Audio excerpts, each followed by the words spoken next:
পাচ্ছি। আমার কাছে খুবই ভালো লাগছে যে আমি হাজার হাজার বন্ধুর সঙ্গে দুটা কথা বলার সাহস পেয়েছি এবং আল্লাহ আমাকে সেই তৌফিক দিয়েছেন। বোনেরা, এই যে এদিকে বাংলাদেশের সবচেয়ে বড় বড় সংকটকালীন মুহূর্তে আমরা মেয়েরা দাঁড়িয়েছিলাম, দাঁড়াইনি? এমনকি ইসলামেও বড় বড় সংকটকালীন মুহূর্তে নারীরা দাঁড়িয়েছিল। নারীরা যুদ্ধে অংশগ্রহণ করেছিল না? আমরা আজকে একটা সংকটকালীন মুহূর্তে দাঁড়িয়ে আছি।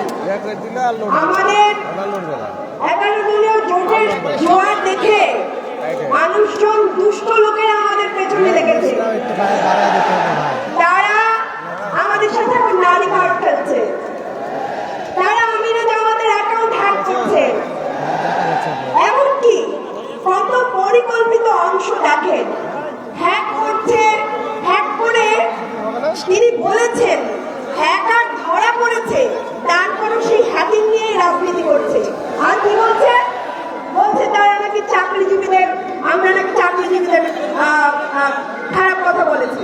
অথচ দেখেন আমাদের দুজন নেতা আছেন, এর মধ্যে আমাদের আমিনা জামাত একজন, তার স্ত্রী কিন্তু একজন চাকরিজীবী।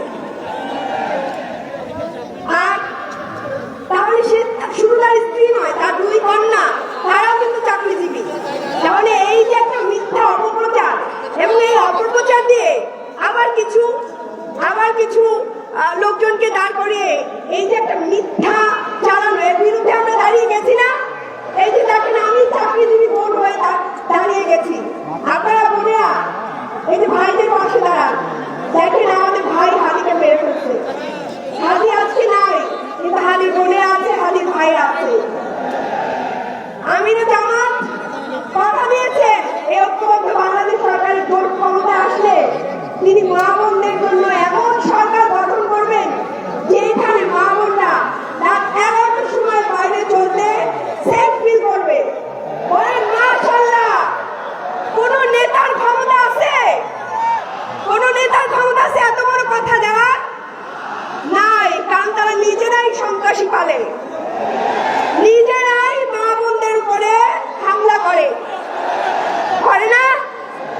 বিভিন্ন জায়গায় নারীদের হিজাব টেনে খুলে ফেলে। এইরকম সাহস বাংলাদেশে যাতে আর কেউ না করতে পারে, তার জন্য আমার মা বোনেরা থাকবেন ইনশাআল্লাহ। আপনাদের গায়ে হাত দিতে আসলে, আপনাদের হিজাব টেনে খুলে ফেলতে আসলে আপনারা একজন শত শত নারীরা পথে লেগে যাবেন। এই পরিমাণ শক্তি আর সাহস কাউকে দেবেন না। আসুক আর একবার আমার কোনো মা বোনদেরকে হাত তুলতে আসুন, আমরা কিভাবে সেই হাতকে প্রতিহত করতে হয় আমরা দেখিয়ে দেবো ইনশাআল্লাহ। আমরা পারবেন না মনে? শুনেন, তিনি বাংলার কমিটি পরিদর্শক ছিলেন।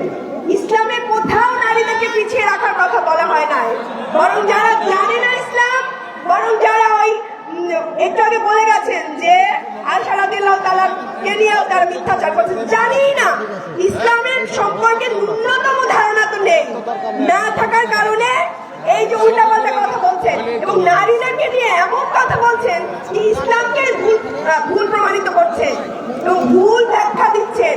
আমরা তাদের সাথে নাই। আমরা সন্ত্রাসী চাঁদাবাজ দেখতে চাই না বাংলাদেশে। আমরা সন্ত্রাসী চাঁদাবাজ দেখতে চাই না।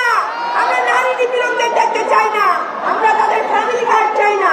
আমরা চাই সেফটি, নিরাপত্তা, যা তারা দিতে পারবে না, কারণ তারাই সন্ত্রাসী পোষে। এই যে সন্ত্রাসীরা হাত দেয় না গায়ে, এই সন্ত্রাসীরা এই ছাত্রদলের ভাইরা বোনদের গায়ে হাত দেয় না, এর দায় কিন্তু তারেক রহমানেরও আছে।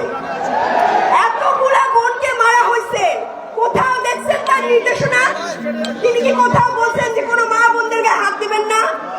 তার মানে তিনি এগুলোকে পুষে রাখেন, মা বোনরা যাতে ভোট কেন্দ্রে না যাইতে পারে, এই জন্য তিনি এগুলোকে পুষে রাখেন।